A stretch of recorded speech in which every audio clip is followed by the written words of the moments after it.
Écoutez, je vous souhaite la bienvenue pour ceux qui viennent d'arriver. Voilà, nous sommes très heureux d'accueillir ces rencontres Liberté. Je vous remercie d'avoir choisi Le Liberté pour fêter les 25 ans de l'association, c'est ça. Voilà. Et en effet, nous sommes un lieu culturel relativement nouveau, puisque nous allons fêter, nous aussi. Et il est vrai que nous avons considéré dès l'ouverture que le monde de la culture et le monde de la solidarité également avaient évidemment des liens à voir avec le monde économique. Donc nous avons mis en œuvre une politique envers les entreprises et puis aussi pour inscrire ce lieu dans son territoire.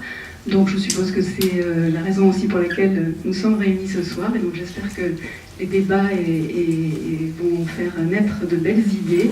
Donc je vous laisse la parole et à tout de suite. Merci, un grand merci de nous accueillir ce soir. Donc, je me présente, je suis Yael Laferriat, directrice de l'Association française des fundraisers. Mais je voudrais surtout présenter les deux personnes qui ont contribué à la réalisation de cet événement et qui ont même eu l'idée initiale. Donc Delphine Valette, qui est coordinatrice et Bénédicte Bourbeau. Bonsoir. Merci à tous d'être venus. C'est une soirée inédite en PACA. Et c'est vrai qu'on a choisi Le Liberté parce que c'est un lieu engagé qui ose les partenariats avec les entreprises. Et je remercie sincèrement Le Liberté de nous accueillir ce soir. À tout à l'heure. Bonsoir, merci beaucoup d'être venus si nombreux. Et puis je voulais également remercier Le Liberté et Joël Perrault avec qui nous avons organisé cette soirée. Je vous souhaite une très bonne soirée.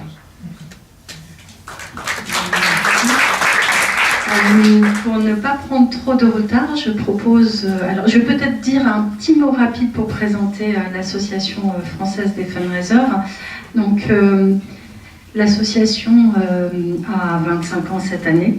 Elle a pour but de fédérer les professionnels de la collecte de fonds et du mécénat, donc plutôt côté porteur de projet. Donc elle fédère des gens qui œuvrent en face de moi, j'ai quelqu'un de la Fondation d'Auteuil, dans différents types de structures, que ce soit structures culturelles ou structures de l'enseignement supérieur, structures du secteur social, donc tout type d'acteurs de l'intérêt général qui souhaitent mobiliser des ressources privées au titre du mécénat d'entreprise ou au titre du mécénat des individus. Donc ce qui est important et ce qui nous réussit, ce qui nous réunit, ce qui va nous réussir j'espère, c'est notre ADN qui est autour de l'échange et du partage entre pairs pour ne pas réinventer la roue seul dans son coin, pour ne pas parfois galérer tout seul parce que c'est souvent des métiers où on est seul, on n'a pas comme dans certains pays, je pense à certains pays anglo-saxons en particulier, où les équipes sont pléthoriques, bien souvent les praticiens sont seuls à leur poste. Donc nous avons pour principale vocation de permettre l'échange et le partage et la montée en compétences en échangeant entre pairs. Donc le réseau est animé par les adhérents, on le voit là à travers l'engagement de Delphine et de Bénédicte. Donc je vous invite à prendre connaissance de tout ce qu'on fait en région, mais aussi à Paris pour vous accompagner. Un cadeau m'a été fait en dernière minute. Je suis ravie de prendre au pied levé l'animation de la première table ronde, puisque notre modératrice n'a pas pu arriver en temps et en heure. Donc je remplace Elisabeth avec plaisir, et donc je vais appeler ici à la tribune Mathieu Capriono.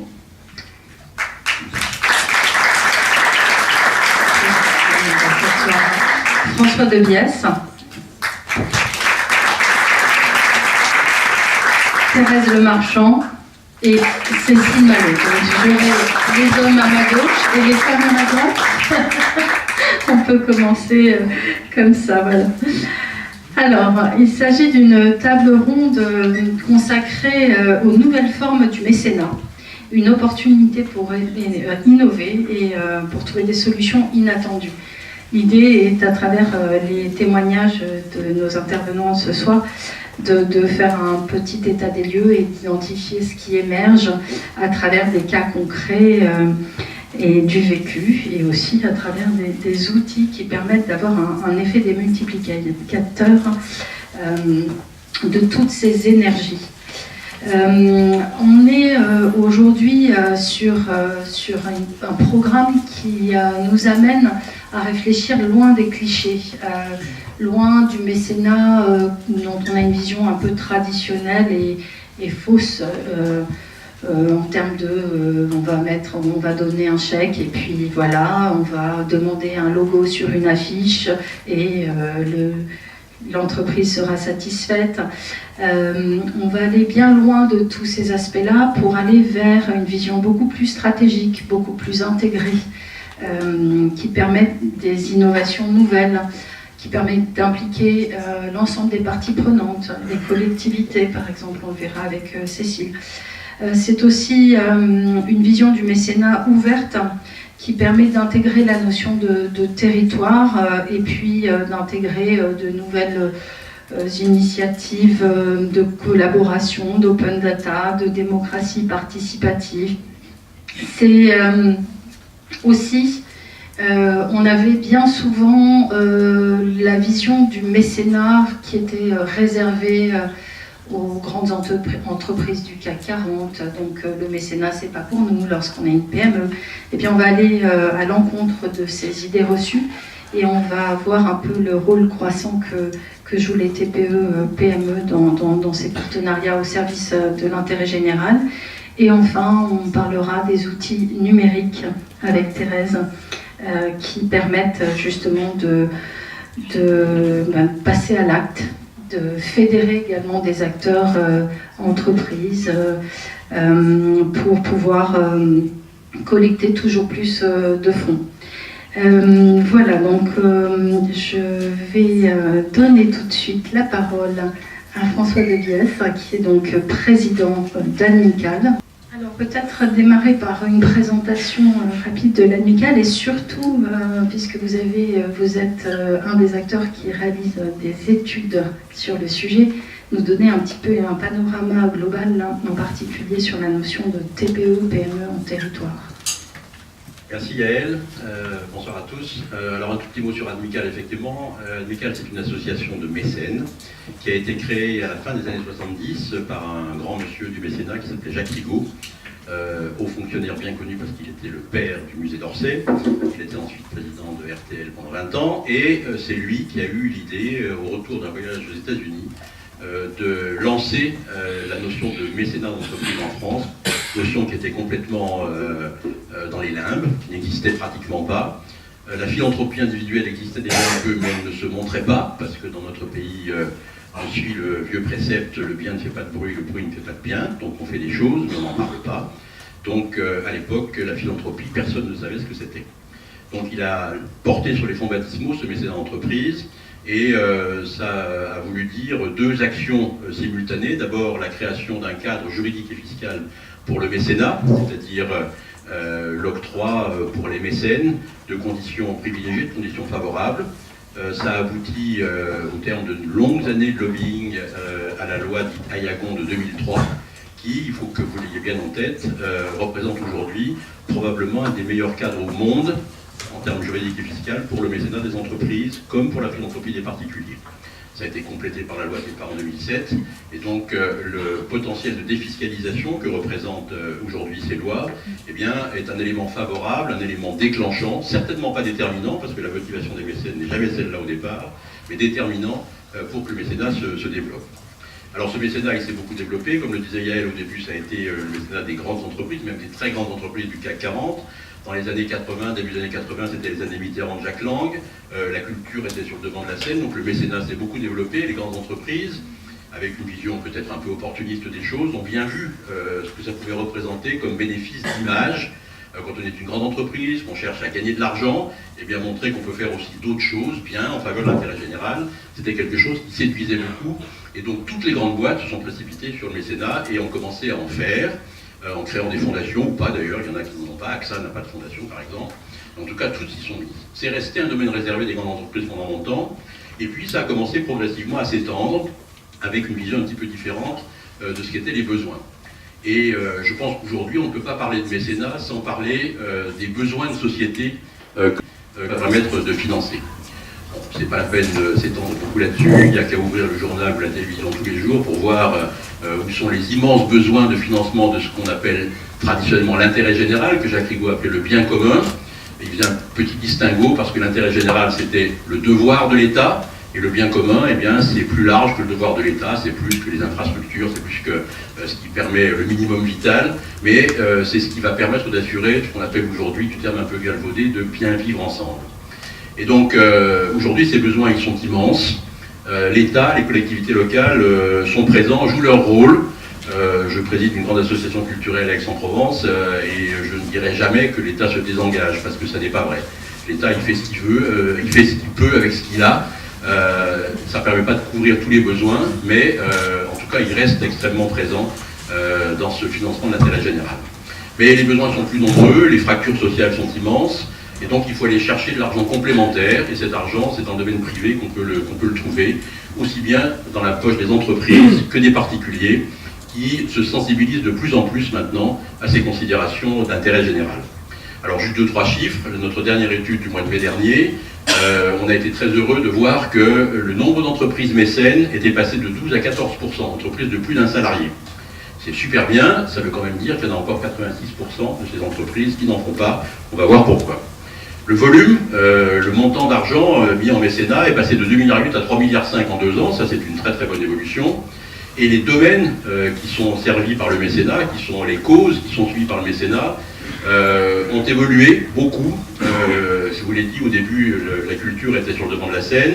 La crise économique des années 2007-2008 a amené un report violent sur le social, le domaine social au sens le plus large du terme, au détriment de la culture. Cette année, la culture a un peu rebondi. Elle reste la deuxième cause. En nombre d'entreprises mécènes, c'est le sport qui est le plus suivi. Mais quand on regarde les volumes qu'il y a derrière ce plus grand nombre d'entreprises mécènes, c'est tout petit. Et donc c'est vraiment en fait le social et la culture qui dominent. Dans le domaine de la culture, il faut le dire, il y a une grande présence du patrimoine, parce que les Français aiment la pierre, c'est une vérité absolue.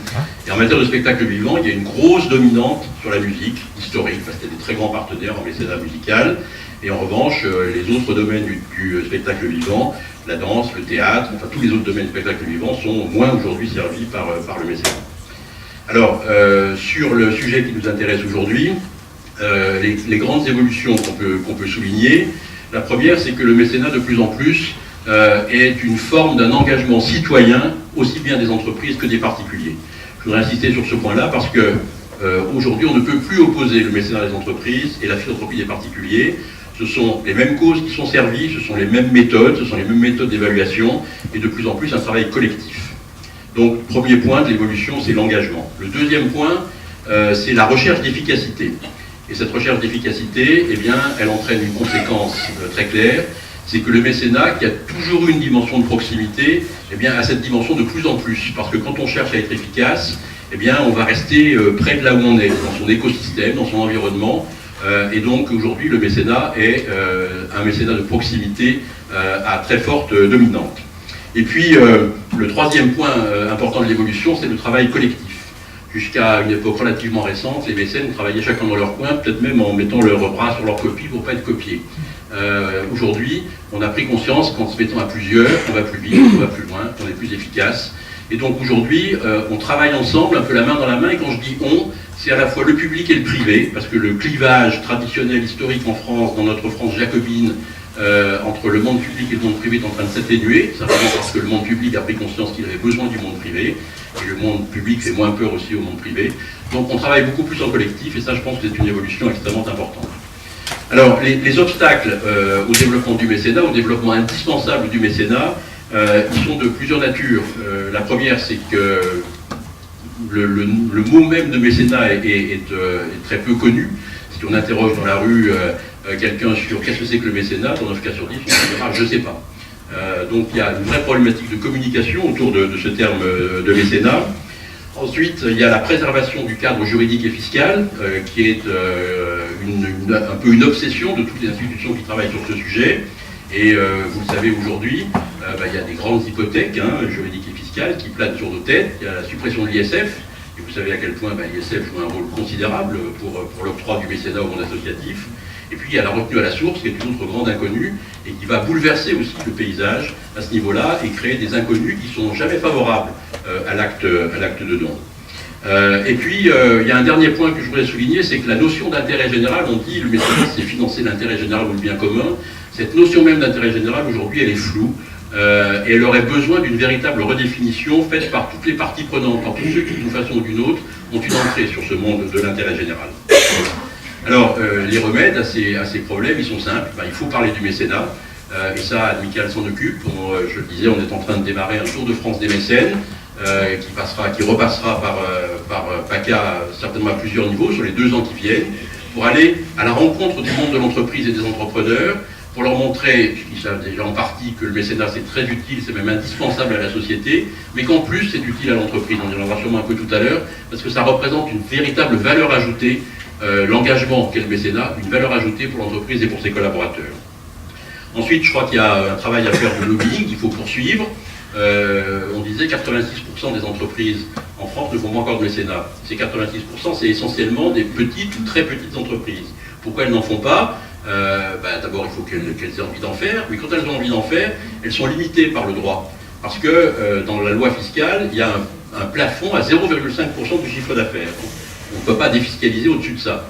Quand on est une toute petite entreprise, 0,5% du chiffre d'affaires, c'est des queues de cerises, et donc on ne fait pas de mécénat. Donc Admical se bat pour qu'il y ait un plancher à 10 000 € pour tout le monde, et que les 0,5% de chiffre d'affaires ne commencent qu'au-delà, ce qui permettrait à tout le monde, à toute entreprise, à sa façon, à son niveau, de faire du mécénat. Voilà, et puis un autre point qui me paraît très important pour l'avenir, c'est de créer du lien entre l'acte de mécénat, c'est-à-dire l'acte de don, l'acte d'engagement, parce que le mécénat aujourd'hui c'est don plus engagement, plus accompagnement, et l'entreprise sociale. Pourquoi ? Qu'est-ce que c'est que l'entreprise sociale ? Ce sont des entreprises qui vivent dans le monde libéral, dans le monde entre guillemets capitaliste, mais qui acceptent d'avoir une rentabilité amoindrie parce qu'elles vont intégrer des critères à caractère social, soit dans leur management, dans leur façon de fonctionner avec leurs clients, avec leurs fournisseurs, et surtout dans leur gouvernance et dans la répartition du résultat. Accepter de moins distribuer, de ne pas distribuer de résultats, eh bien ça permet de renforcer l'entreprise. Aujourd'hui, ces entreprises, elles représentent un potentiel immense, que je trouve formidablement important, qui est celui du changement de notre système. On voit bien que notre système, qui est créateur d'injustice et de fractures, a besoin de bouger, a besoin de changer, et l'entreprise sociale est un facteur de changement sur longue durée. Le don, c'est formidable, mais c'est limité à son montant. Là, l'entreprise sociale, eh bien, elle va s'inscrire dans le temps, elle aura l'avenir devant elle, et si le mécénat pouvait investir dans l'entreprise sociale, eh bien, il serait un facteur, il faciliterait ce changement-là. Or, aujourd'hui, le droit ne le permet pas. Donc voilà, le droit et la fiscalité ne le permettent pas. Donc voilà les éléments qui me paraissent fondamentaux pour faire bouger un petit peu ce monde du mécénat, et notamment par rapport aux entreprises de petite et moyenne dimension, celles qui démarrent dans le secteur social.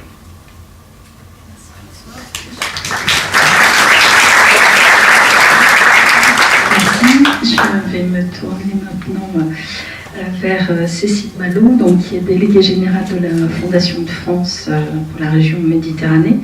Alors vous aussi, vous avez pris parti en faveur de cette ouverture des dispositifs liés au mécénat dans l'entrepreneuriat social. Mais c'est pas sur ces sujets, ces enjeux importants au niveau des réformes de fiscalité à la veille de cette période électorale que nous vous avons fait venir ce soir, mais pour parler des modalités un peu novatrices de votre intervention. Mais avant cela, je voulais que vous présentiez la Fondation de France. Merci Yael, bonsoir à tous. La Fondation de France, c'est aujourd'hui un grand réseau de philanthropie Notre métier depuis la création de la Fondation en 69, c'est de développer la philanthropie à travers deux grands métiers.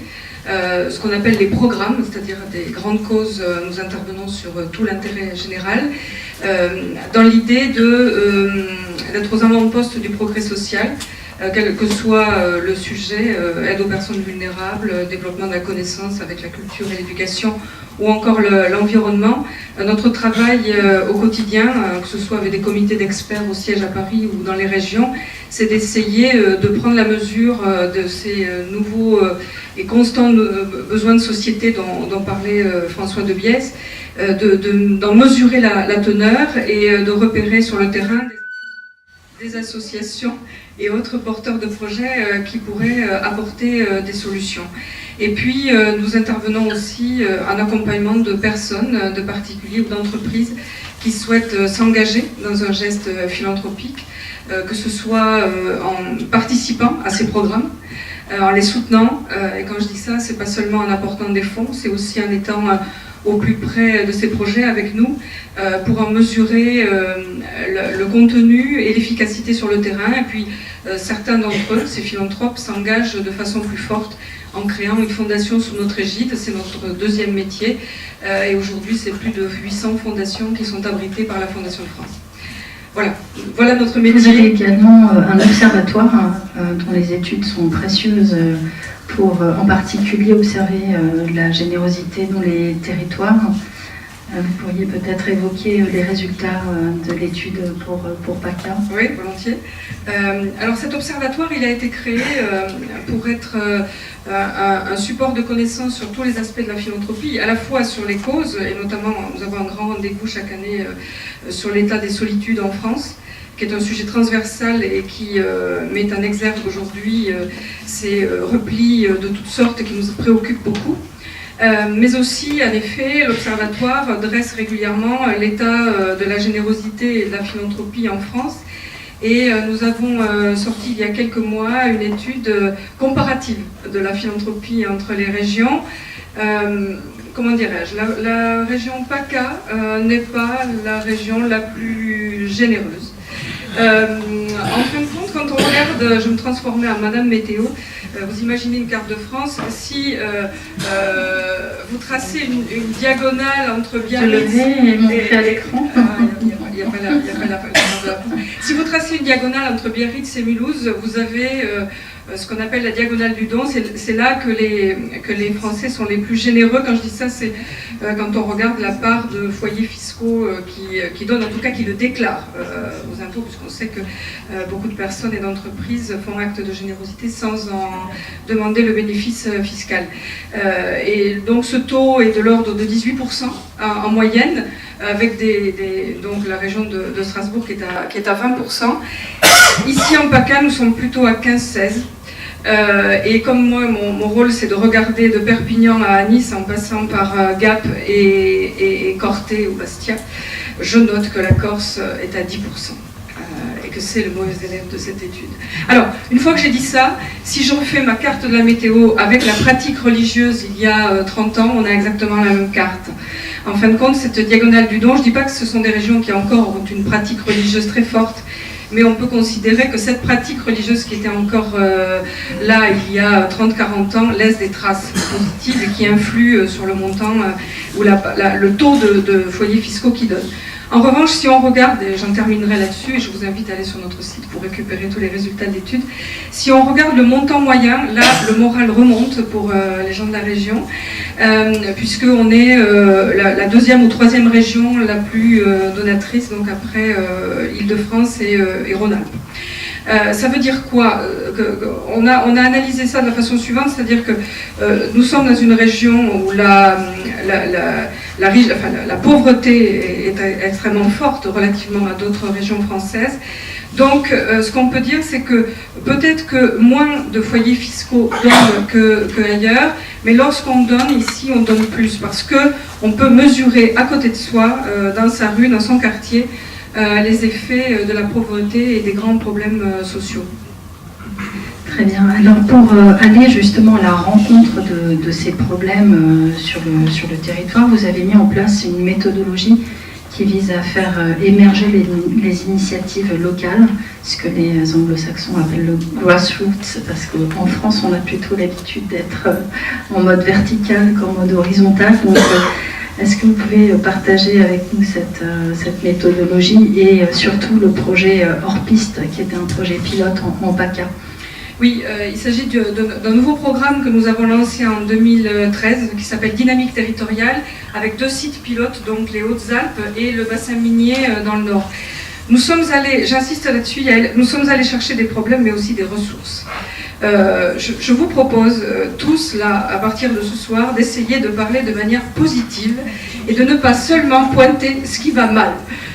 Et on s'est attaché, et croyez-moi, ça fait du bien, et ça permet tout de suite de détecter ce qui va bien et d'aider et d'encourager, d'accompagner ce qui va bien. Et il y a encore des choses formidables dans ce pays.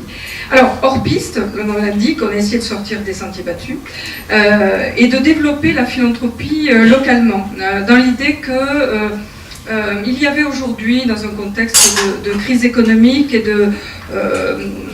puis d'envie d'agir d'abord près de chez soi.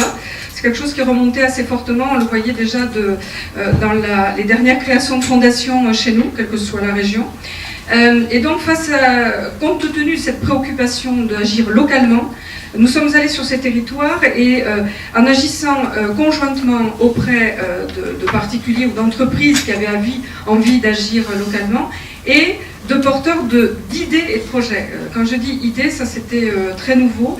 C'est-à-dire que Madame Duchemol peut tout à fait, toute seule, là, comme ça, peut venir nous voir en nous disant « moi j'ai une idée, je suis confrontée moi-même à tel ou tel défi, je ne trouve pas de moyens de garde pour mes enfants, j'ai des parents âgés et je voudrais trouver une alternative au placement en établissement, etc. » Et donc on peut télécharger, hein, c'est assez facile de nous contacter, il y a un questionnaire donc téléchargeable sur notre site. Et notre travail ensuite, c'est d'accompagner ces idées. Alors, elles ne sont pas toutes éligibles, et puis on a vu, je peux vous le dire, on a vu des choses assez folles quand même. On a passé de bons moments à lire ça. C'était quand même assez minoritaire dans les dossiers qu'on a reçus. Et nous accompagnons ces idées vers des projets. Quand je dis ça, on les interroge tout de suite sur 2 choses. D'abord, on les aide à passer d'une idée individuelle tournée vers soi-même, voire un petit cercle de personnes, vers le bien commun ou l'intérêt général. Et là aussi, il y a quelques projets que l'on abandonne en route, mais la plupart quand même ont donné des choses extrêmement intéressantes où on voit des citoyens qui s'engagent pour les autres, avec les autres, sur des sujets. Alors on tourne beaucoup quand même autour de la question des sociabilités et de tout ce qui peut redonner du sens, retisser des liens dans notre société. Quand je dis ça, c'est pas seulement faire passer de bons moments ensemble, c'est développer des projets au carrefour du social et de l'économique aussi, pour permettre à des gens de trouver des réponses aux besoins auxquels ils sont confrontés, mais aussi de valoriser leur savoir et de les partager avec d'autres. Et puis, à côté de ça, donc, des mécènes, des particuliers, des entreprises, commencent à regarder ça de très près, d'autant que nous avons un recul maintenant de 3 ans et nous avons soutenu une trentaine de projets qui étaient des petites idées devenues des grands projets pour un total de 600 000 euros. Donc, les acteurs locaux, les particuliers, les entreprises regardent ça de très près parce que, vous savez, sur des territoires comme ça, le chef d'entreprise, il a un parent âgé, un enfant ou un petit enfant qui cherche une école près de chez lui. Donc voilà, il n'y a pas d'un côté, et je crois que ça c'est aussi un autre aspect des choses à bien prendre en compte, on est tous faits de tout ça. Et notamment dans ces territoires, donc voilà, on agit aussi avec tout ça. Et puis une dernière chose, alors les collectivités qui, quand on est arrivé avec nos skis et nos boots, nous ont regardé en se disant mais qu'est-ce que c'est que ce truc, cette philanthropie qui vient se mêler de développement local, c'est pas trop leur métier. On a passé beaucoup de temps à leur expliquer ce que c'était. Tant qu'ils n'ont pas vu les premiers projets, ils n'ont pas bien compris ce que c'était. Et là, ça commence un peu à bouger. Quelques frémissements. Hein. Donc notre enjeu aujourd'hui, c'est de transférer, non pas de tout transférer, puis se dire maintenant voilà, on va partir et puis c'est fini, mais de les rallier à ce réseau local à la fois de porteurs de projets, de philanthropes, et ensemble de réfléchir à l'avenir et de voir comment tout ça peut se tricoter pour les années à venir. Est-ce que tu peux rappeler le nom de ce programme? Il s'appelle Dynamique territoriale. Chez nous, ça s'appelle Hors Piste, c'est dans les Hautes-Alpes. Et puis on trouve aussi Mine d'idées, Vendange d'idées. Vous chercherez on va faire un quiz pour voir si vous trouvez des territoires. Tissage d'initiatives ou encore la mécanique des idées, le dernier né à Strasbourg. À Mulhouse, pas. Très bien. Une grande richesse à aller voir sur votre site. Je vais rebondir sur cette notion que tu viens d'évoquer en me tournant vers Mathieu Capognon, en lui donnant un micro. Merci. Cette notion de finalement on est chef d'entreprise, mais on a aussi des besoins à titre individuel ou des passions. Alors vous êtes ici au titre de votre mandat en tant que président du Centre des jeunes dirigeants. Vous avez été élu il y a 5 mois. Vous avez été élu grâce à un programme très orienté sur des sujets de RSE, ce qui peut peut-être étonner, mais voilà, comment vous avez interprété cette adhésion de votre communauté professionnelle à ces projets-là? Merci beaucoup. Bonsoir. Le programme s'appelait Osons l'ambition pour une bonne raison, c'est que la RSE c'est un terme connu, que l'on entend assez régulièrement. On n'arrive pas toujours à mettre une définition derrière et surtout à mettre des actions. Alors si je prends ma deuxième casquette d'expert comptable, j'ai encore plus de mal parfois à quantifier le retour sur investissement d'une action RSE. Donc j'ai voulu travailler avec des institutionnels, donc on a 2 actions fortes. La première c'est avec l'ADEME, donc pour pouvoir travailler sur des tableaux de bord non financiers à l'usage des PME et des TPE pour la mise en place d'un principe qui a été fait par des professeurs de Dauphine. Dauphine a mis en place une méthodologie qui s'appelle CARE pour quantifier un peu les retours sur investissement potentiels dans les PME sur les actions qui sont hors financier. Donc ça peut être les actions vis-à-vis de l'environnement, ça peut être les actions de mécénat, ça peut être les actions sociales, ça peut être aussi les relations au travail, la qualité de vie au travail. Voilà, tous les éléments qui sont non financiers vont être quantifiés, répertoriés et vont permettre de donner un tableau de bord qui permettra au chef d'entreprise de piloter son entreprise avec des actions qui sont non financières. Et de cela, le constat, je me suis dit si on fait ça, on s'arrête à la première étape. Et la deuxième étape, c'est ce que vous disiez tout à l'heure, c'est quel est le retour sur investissement et pourquoi je ferai ça chez moi. Donc la deuxième étape, ça a été de voir la Banque de France et de dire les actions de RSE sont des actions qui en général sont quantifiées et quantifiables à long terme. Très souvent, on a quand même des politiques RSE qui ont un coût supérieur à très court terme. Si je prends par exemple le renouvellement d'une flotte automobile et vous voulez passer sur de l'hybride ou sur de l'électrique, typiquement, si vous voulez prendre des véhicules électriques, ça multiplie par 1,5 à 2 le coût que vous auriez initialement. Cependant, là, on a vu récemment que ce ratio va un peu diminuer, mais derrière, ça a des effets indirects, et ces effets indirects ont des effets sur le résultat net. Donc on parle aux chefs d'entreprise à moyen terme et à long terme. Et donc on a décidé avec la Banque de France de revoir leur notation volontaire pour toutes les sociétés qui souhaiteraient revoir leur cotation. Donc il faut quand même dépasser certains seuils et présenter l'action RSE. Donc on a développé 9 questionnaires en plus, et aucun aspect financier ne servira à la cotation. Et la Banque de France redonnera une deuxième cotation, en espérant évidemment que la cotation soit meilleure, ce qui est le cas pour les entreprises qui sont pilotes, puisqu'on a eu 10 entreprises pilotes pour l'instant. Toutes les notations ont été meilleures, et derrière, donc elles ont eu un accès au crédit qui est inférieur. La prochaine étape, et je pense que ce sera après ma mandature, mais je vais quand même garder le projet, ce sera d'aller voir les sociétés d'assurance pour boucler la boucle, et en espérant que les problématiques de responsabilité civile soient mieux prises en compte, ou d'accidents au travail et autres, afin de réduire aussi les commissions d'assurance. Donc ça, c'est sur la casquette CJD.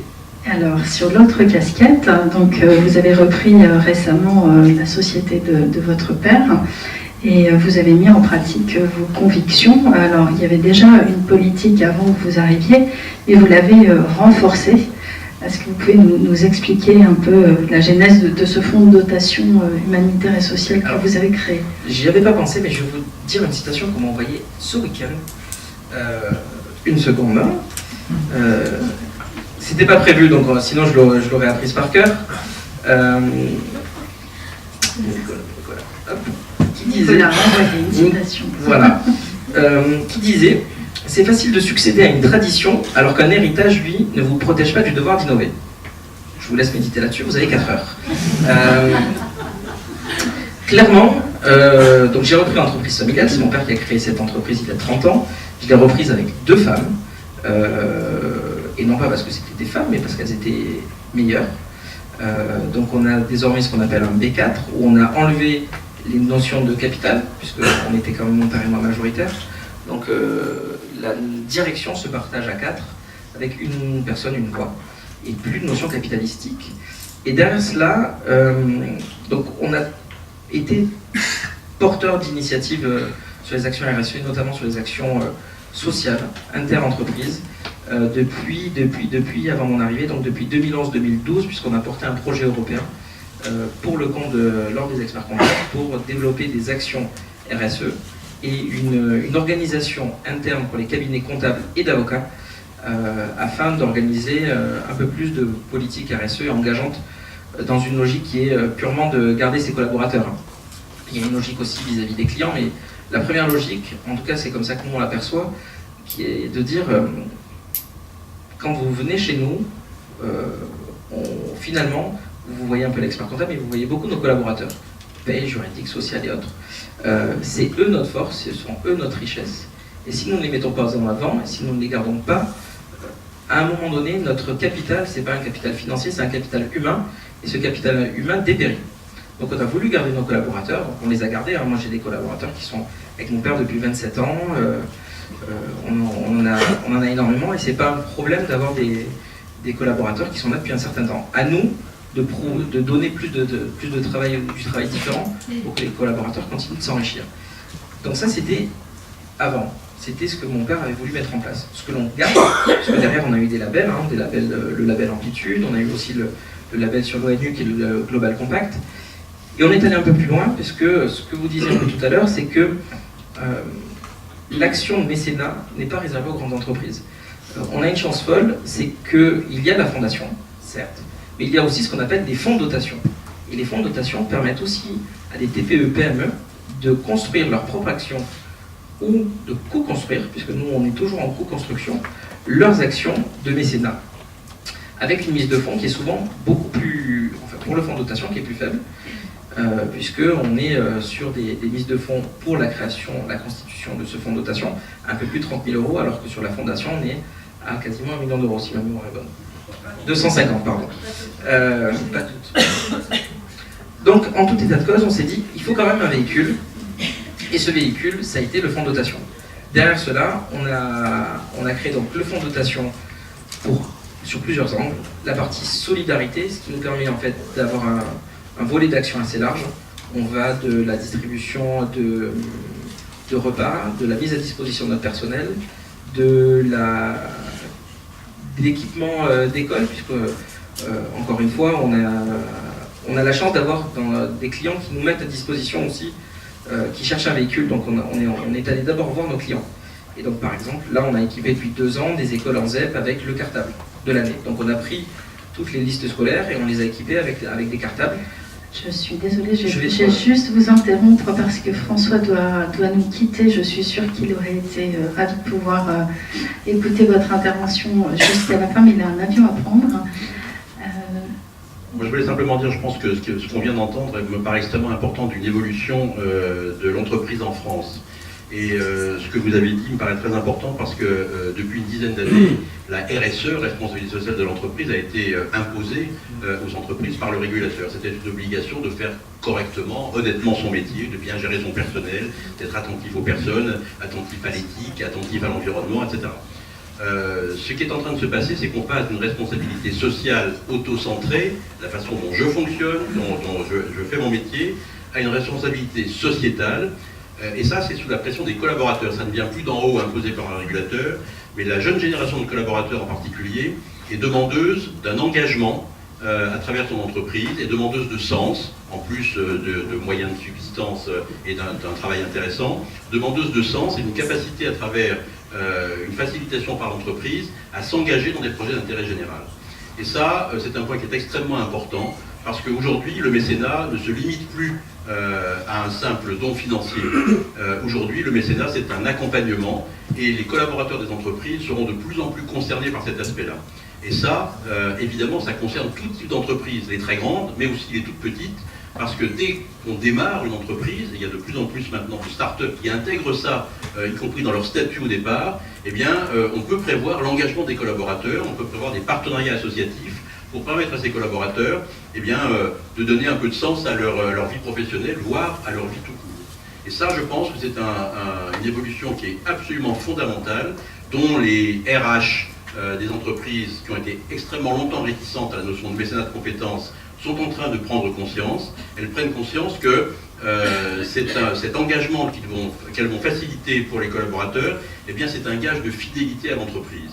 Et aujourd'hui, c'est un vrai sujet, la fidélité à l'entreprise, parce que les carrières se conçoivent d'une façon extrêmement diversifiée, on passe d'un employeur à un autre, et cet aspect-là, cette capacité d'engagement, eh bien, ça vient compenser, ça vient pérenniser, ça vient fidéliser le collaborateur, et ça, je pense que ça s'inscrira durablement dans le paysage du mécénat en France. Merci François. Bon retour à Paris. Je vais devoir un peu accélérer parce que je vois Delphine qui me fait des grands signes pour tenir le timing. Non, c'est... Je finis très rapidement. Tout à fait, merci. Donc, on a créé ce fonds de dotation, donc solidarité, protection de la femme, très important, et à titre personnel, mais qui a des effets pour l'entreprise, je suis aussi devenu mécène dans l'art contemporain et l'art urbain. Donc, en gros, tous les 3 mois, on organise un vernissage dans nos locaux où j'ai demandé à tous les artistes ils n'ont aucune contrainte. La seule contrainte que je leur demande, c'est de ne pas présenter la mort, puisqu'on est quand même dans des entreprises, dans des locaux qui reçoivent du public. Si on peut éviter que ce soit anxiogène, ça peut être plutôt pas mal. Et donc depuis désormais 3 ans, on a dû faire l'acquisition, et j'ai dû faire l'acquisition, parce qu'on mixe un peu l'entreprise directement et puis moi à titre perso. On a fait l'acquisition quasiment déjà d'une 30aine d'œuvres qui sont exposées dans les bureaux, puisque on veut vraiment en faire quelque chose destiné à nos collaborateurs. Hein, c'est pas une lubie du chef d'entreprise en l'occurrence qui veut s'acheter son graphe, ce genre de choses. Hein, donc, on le met à disposition des collaborateurs, on fait ces vernissages et puis surtout, on a fait entrer l'art dans l'entreprise. Donc, on arrive à faire entre 2 et 3 visites de musées par an, par collaborateurs, conjointes, enfants. Aucune contrainte, c'est eux qui choisissent. Et ça n'a pas de répercussion derrière, s'ils viennent pas, ils ne seront pas mal notés ou quoi que ce soit. Voilà. Arrêtez-moi, sinon... Un grand merci. Comment vous Dieu parle. Donc voilà, en tout cas, c'est pas réservé. Bravo pour cet engagement, cette cohérence et puis le fait d'être ambassadeur aussi auprès de votre communauté professionnelle à travers votre mandat actuel. Merci beaucoup. Juste, si je peux dire, 66% pour les entreprises, 60% pour les particuliers. Non, c'est l'inverse, pardon. 60% pour les entreprises, 66% pour les particuliers. Donc ça risque d'évoluer pour les particuliers, justement, voilà. Puisqu'il va y avoir la suppression annoncée, on verra, de l'ISF. Et puis donc il y a des reports, hein. Donc si vous dépassez les CED 5 pour 1000, voilà. Vous avez le report. Voilà, bon.